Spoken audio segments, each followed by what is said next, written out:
retour sur le plateau d'Aldo Kids TV et notamment le monde de Jerry, le premier grand rendez-vous scientifique de la soirée. Pip pip, yeah! Nous sommes repartis pour la suite avec le 17h30 scientifique consacré à un des plus grands scientifiques de notre ère. Je vous souhaite un excellent été en notre compagnie. Soyez les bienvenus à vous pour cette grande aventure. Nous sommes ensemble pendant 30 minutes jusqu'à 18h et vous êtes les bienvenus. C'est parti, en route.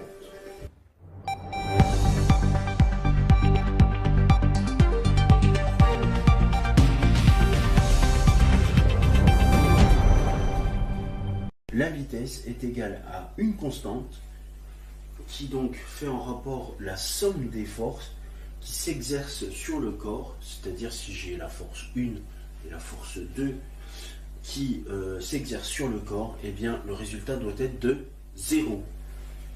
La notion d'inertie est encore considérée comme la norme en physique classique. La formulation de l'inertie est faite par la deuxième loi de Newton, ou principe fondamental de la dynamique. Ce principe fondamental de la dynamique, qui est donc la deuxième loi de Newton, est une loi de physique mettant en relation la masse d'un objet et l'accélération qu'il reçoit si des forces lui sont appliquées. Elle s'énonce ainsi. Dans un référence galiléen, l'accélération du centre d'inertie d'un système de masse m constante est proportionnelle à la résultante des forces qu'il subit et inversement proportionnelle à m. D'ailleurs, oui, j'ai un petit stylo.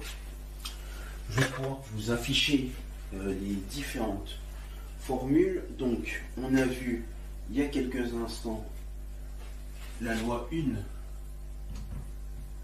Newton. Cette loi 1, c'est la vitesse est égale à une constante CSTE ici.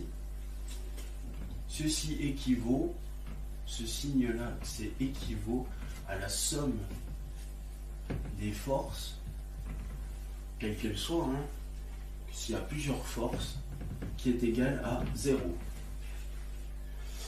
Ça, c'est la loi 1. La loi numéro 2 de Newton, si vous voulez en savoir plus, c'est l'occasion. Voilà, la loi numéro 2 de Newton est la suivante. Donc l'accélération du centre d'inertie, l'accélération A, c'est un système de masse constante et proportionnel à la résultante des forces qu'il subit et inversement proportionnelle à m. Donc c'est 1 sur m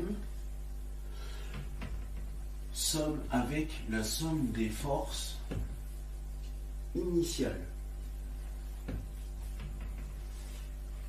Fi.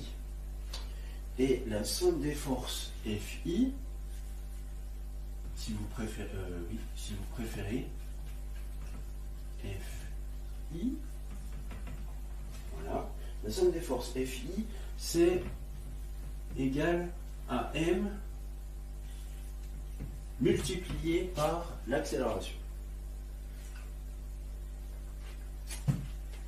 Voilà, donc pour vous récapituler ce schéma, donc Fi, ce sont les forces extérieures exercées sur l'objet. M, que ce soit ici ou ici, c'est la masse inertielle qui se révèle égale à la masse gravitationnelle. A, c'est donc l'accélération de son centre d'inertie G. En général, le centre d'inertie ou centre gravitationnel se symbolise en sciences par la lettre G. Et MA, ici, voilà, MA, c'est la quantité d'accélération. Voilà, on va pas trop non plus tout détailler.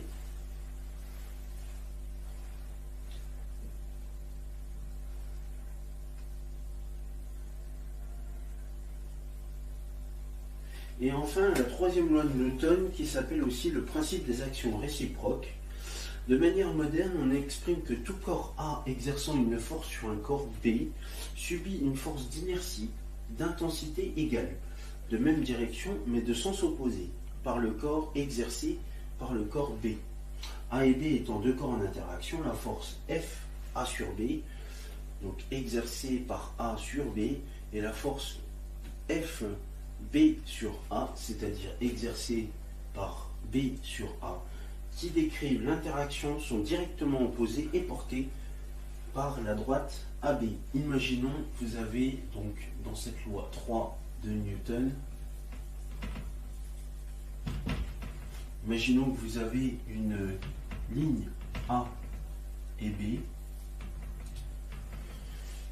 La force que je vais mettre sur B, donc là ça va être FA sur B. Voilà. Ma force que je vais mettre du point A sur mon point B, elle sera égale, je vais le réécrire en plus gros, force F de A sur B est égale à moins la force de B sur A. Voilà, et le même principe est le suivant, FA sur B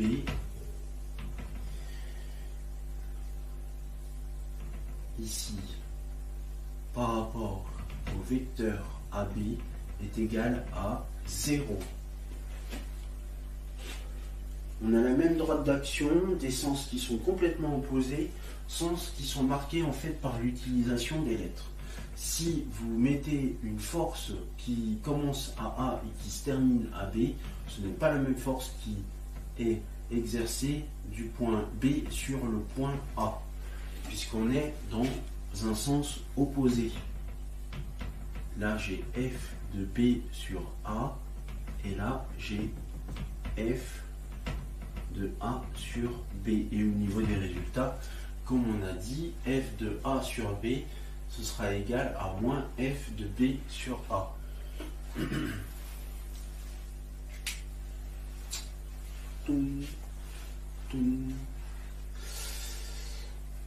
Voilà, et on appelle parfois cette dernière loi la loi d'action-réaction, expression susceptible de prêter à confusion, qui concerne le principe des actions réciproques. Dans le langage courant, la mécanique est le domaine de tout ce qui produit ou transmet un mouvement, une force, une déformation, machine moteur, véhicule, organe.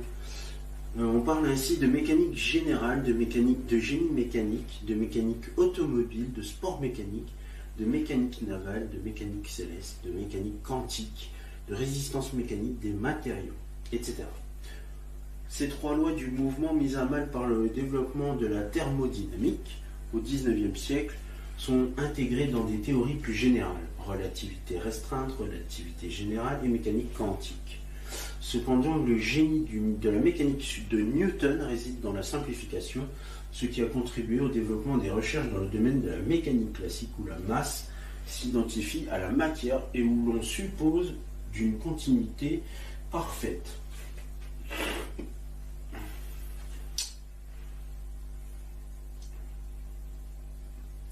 Il a également contribué dans les mathématiques,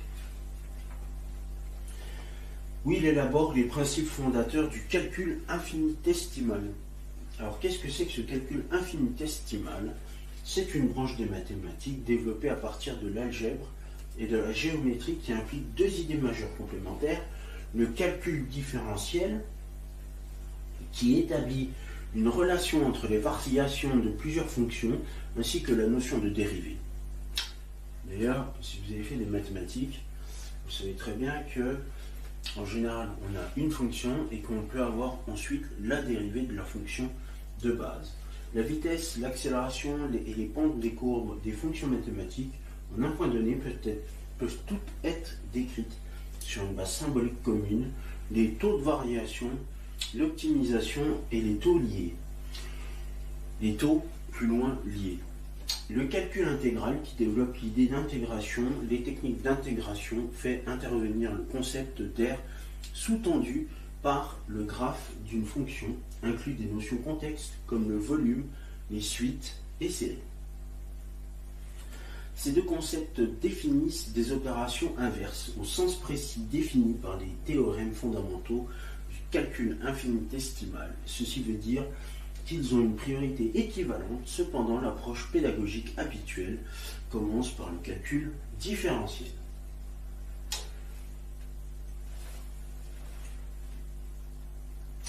Et bien sûr, on en revient également à quelque chose d'hyper important qu'il a créé, c'est la loi universelle de la gravitation. Il découvre ainsi la loi universelle de la gravitation ou de l'attraction universelle en tant que cause des mouvements des planètes, unifiant ainsi la mécanique terrestre et la mécanique céleste. Il exprime cette loi de manière simplifiée par l'expression mathématique suivante. Donc, loi de gravitation, je vais la mettre ici. Loi de gravitation.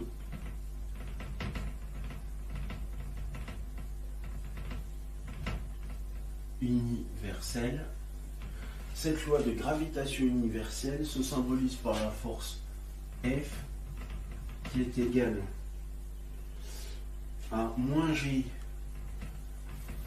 donc la gravité de la masse A, masse B,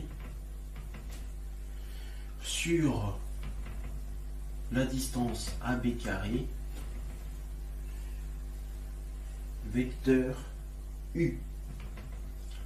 Vecteur U. Voilà, ça se traduit comment? Le vecteur U, c'est le vecteur unitaire indiquant la direction du mouvement. Le F, c'est la force, bien évidemment, qu'on met, qui est égale donc à moins G, qui est une constante de proportionnalité ou constante gravitationnelle. Par sa formule résultante des trois lois de Kepler, il explique et démontre les mouvements des planètes sur leur orbite. La mécanique céleste, qui repose sur les trois lois de Kepler et la loi universelle de la gravitation de Newton, suffit encore aujourd'hui à expliquer par les calculs les mouvements des astres dans un univers local tel que le système solaire. Et c'est comme ça qu'a été défini le mouvement de rotation des planètes autour du Soleil.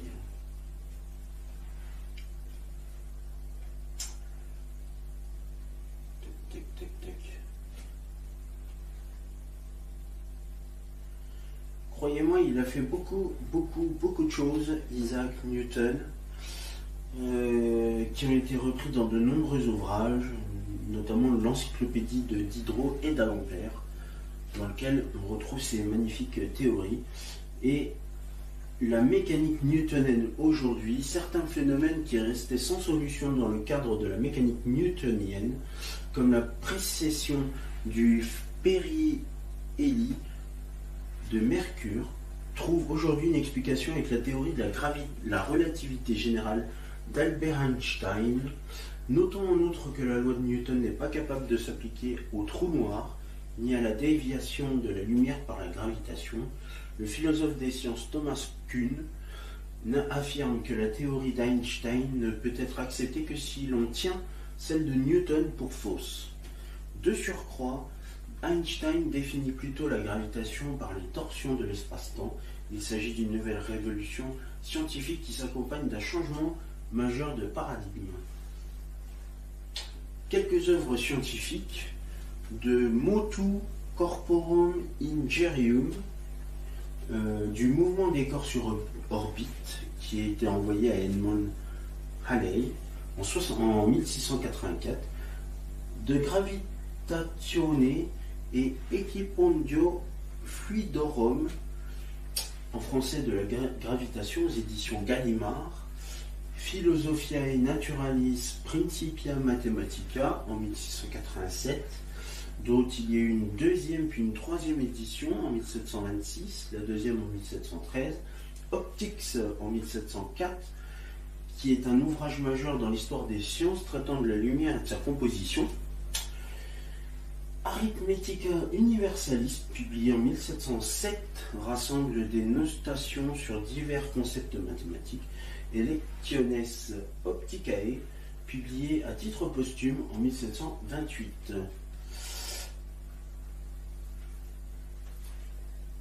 Voilà, et vous pouvez retrouver plein d'ouvrages qui ont été numérisés sur Gallica, sur le site Gallica, sur le site Archive.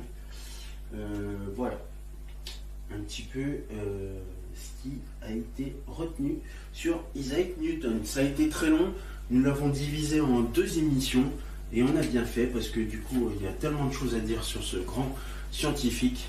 Donc merci à vous de nous avoir suivis dans les épisodes 6 et 7 du 17h30 scientifique. Merci beaucoup de nous avoir suivis. Dans un instant, vous allez retrouver le 18h chimique pour de nouvelles expériences complètement farfelues avec moi-même sur le plateau des expériences. Je vous embrasse.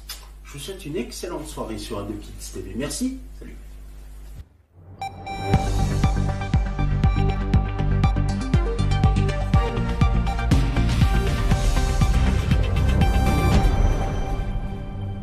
Mes petits poussins, mes petits poulets, vous pouvez voir s'afficher sur votre écran les réseaux sociaux, mais aussi le compte YouTube d'Ado Kids TV. Commentez, likez sur Facebook et Instagram et abonnez-vous à la chaîne YouTube d'Ado Kids TV. Et c'est la fin de ce 17h30 scientifique. Merci à vous de votre fidélité et de nous avoir suivis. Prochain rendez-vous demain. Et tout de suite, voici l'arrivée de votre blouse et de vos lunettes de protection puisque c'est votre rendez-vous chic. Je vous souhaite une excellente fin d'après-midi sur notre antenne. Bon début de soirée et on se retrouve dans quelques instants pour la suite de nos aventures du monde de Jenny. Merci, salut.